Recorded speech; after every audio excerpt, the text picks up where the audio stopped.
Hi నమస్తే. నేను మీ సునీల్ కుమార్ గాజుల. నువ్వు ఈరోజు ఈజీ మనీ సంపాదించాలని ఏదైనా ఒక పని చేస్తూ ఉన్నట్టయితే ఏదో ఒక రోజు నువ్వు కటకటాల్లోకి వెళ్ళాల్సి ఉంటుంది. ఈరోజు మనం చూస్తూనే ఉన్నాం. ఏ తప్పు చేసినా కానీ ఊరికనే దొరికిపోతూ ఉంటారు. జాగ్రత్తగా ఆలోచించే ప్రయత్నం చేయండి. ఎందుకు చేయాలి ఆ పని? నువ్వు ఒక్కసారి ఆలోచించే ప్రయత్నం చేయి. నీకు ఈరోజు తినడానికి తిండి ఉంది, వేసుకోవడానికి గుడ్డలున్నావి, ఉండడానికి ఒక నీడ ఉంది అని అనుకున్నప్పుడు నీవు ప్రపంచంలోని 75% మంది ప్రజల కన్నా ధనవంతుడు అంట వాస్తవానికి. ఒకవేళ నీ దగ్గర కొన్ని డబ్బులుండి నీకు తిరగడానికి స్వేచ్ఛ ఉంటే ప్రపంచంలోనే అత్యధిక మంది 80% మంది ప్రజలు అవి అందుకోలేకపోతున్నారట. నువ్వు అందులో ఉన్నావట వాస్తవానికి. ఒకవేళ నీకు కొంచెం ఆరోగ్యంగా ఉన్నట్టయితే నువ్వు చాలా అదృష్టవంతుడు అట వాస్తవానికి.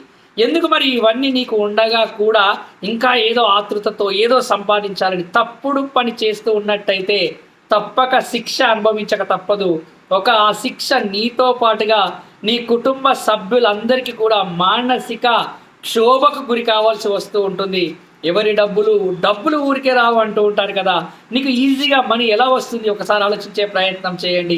నువ్వు చేసే ప్రతి తప్పుకి మూల్యం చెల్లించుకోక తప్పదు. ఈ రోజు నువ్వు అనుకుంటున్నావు దొరకకుండా ఉంటాను అని, దొరికిన రోజు మాత్రం చాలా ఇబ్బంది పడతావు. ఆలోచించు, జాగ్రత్తగా ఉండు.